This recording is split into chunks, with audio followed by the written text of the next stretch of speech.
এই তিনিজন গগৈৰ ওপৰত ভৰসা কৰক 2026 চনত আমি হিমন্ত বিশ্ব শৰ্মা চৰকাৰক সম্পূৰ্ণ দিয়াই দিম আমি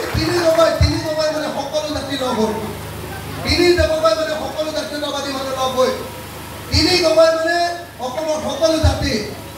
আমাৰ অসমত থকা আহোম কোচ কলিতা ব্ৰাহ্মণ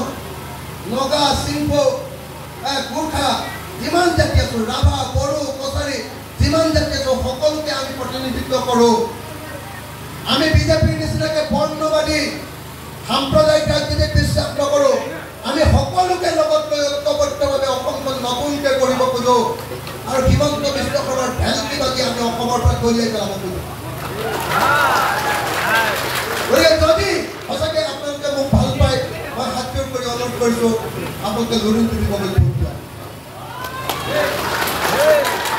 যদি মোৰ প্ৰতি সামান্যতম আপোনালোকৰ ভাল ভাৱ আছে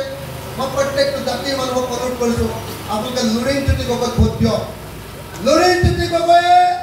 লোকসভাত বাঘৰ দৰে গৰজি উঠিব আজি গৌৰৱ গগৈয়ে যেনেকৈ অমিত শ্বাহ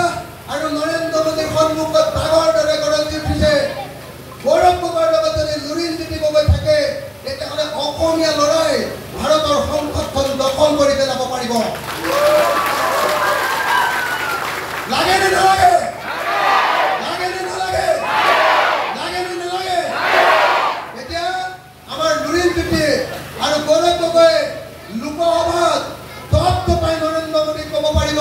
যদি নৰেন্দ্ৰ মোদীৰ চৰকাৰ আহে তেতিয়াহ'লে দপদপাই নৰেন্দ্ৰ মোদীৰ বুকু কঁপাই দিব পাৰিব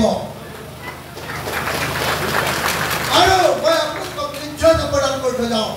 যদি লুৰিণ তুলি জিকে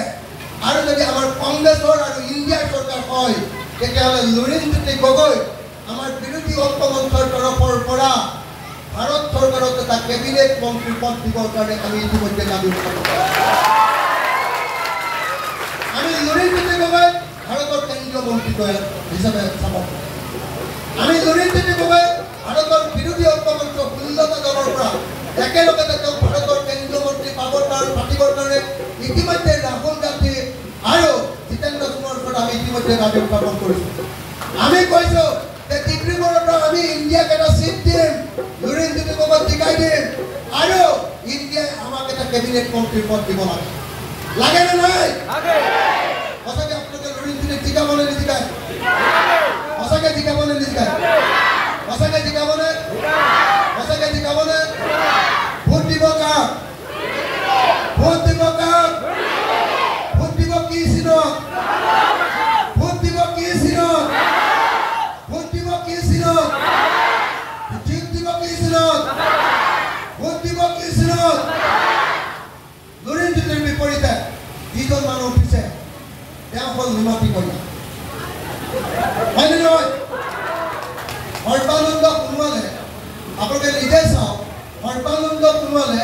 এইবাৰ যেতিয়া কৰিলে নাগৰিকত্ব সংশোধনী বিধেয়ক আনিলে সংশোধনী আইন পাছ কৰিলে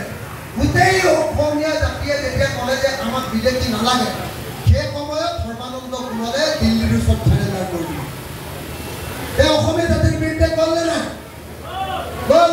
গতিকে এনেকুৱা বিশ্বাসঘাতকক আমি কেতিয়াও ভোট দিব নোৱাৰোঁ সৰ্থিয়া ৰাইজ সৰ্বানন্দ সোণোৱাল এনেকুৱা চাৰেণ্ডাৰ কৰা মানুহ নহয় সৰ্বানন্দ সোণোৱালক আমি এইবাৰ মুখ্যমন্ত্ৰী কৰিবৰ কাৰণে 26ত ভোট দিছিলোঁ সৰ্বানন্দ সোণোৱাল জিকিলে কিন্তু সৰ্বানন্দ সোণোৱালক লাট মাৰি কি কৰিলে হিমন্ত বিশ্ব শৰ্মা ট্ৰাইবেল মানুহজনক আমি ভোট দিছিলোঁ ইলেকশ্যনত হিমন্ত বিশ্ব শৰ্মা নামৰ মানুহজনে লাট মাৰি সৰ্বানন্দ সোণোৱালক সিংহাসনৰ পৰা আঁতৰাই দিলে মুখ্যমন্ত্ৰী পদৰ পৰা আঁতৰাই দিলে আৰু যেতিয়া সৰ্বানন্দ সোণোৱালক খেদি দিলে সৰ্বানন্দ সোণোৱালে তাৰ প্ৰতিবাদ কৰিবলৈ সাহস নকৰিলে যেনেকৈ কাহঁতে তেওঁ প্ৰতিবাদ কৰিব নোৱাৰিলে তেওঁ দাবীৰ পৰা খেদি দিওঁতে তেওঁ প্ৰতিবাদ কৰিব নোৱাৰিলে বৰং উল্টাই সৰ্বানন্দ সোণোৱালে ক'লে হিমন্ত তুমি বৰ ধুনীয়া লাভ কৰিছা দেই বৰ ভাল লাগিছে মুখ্যমন্ত্ৰীৰ পৰা খেদি দিছে এটাও কথা ক'ব নোৱাৰিলে সদায় হিমন্তক তেল মাৰি আছে কৈছে যে হিমন্ত তুমি বৰ ধুনীয়া লাভ কৰা দেই মোক এটাহে লাভ কৰিলে আৰু 3টা মাৰি দিয়া না এই সৰ্বানন্দ সোণোৱাল চাৰেণ্ডাৰ কৰা মানুহ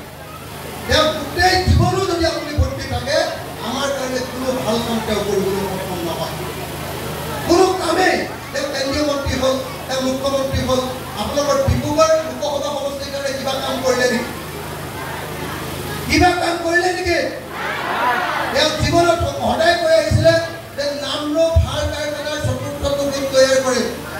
তাৰ নামৰূপ সাৰ কাৰখানাৰ চতুৰ্থ গোট তৈয়াৰ কৰিব পাৰিলে নে নাই? এটা কামো সৰ্বানন্দ সোণোৱালে কৰিব পৰা নাই আৰু নকৰে। মানুহটোৱে কেৱল নিজৰ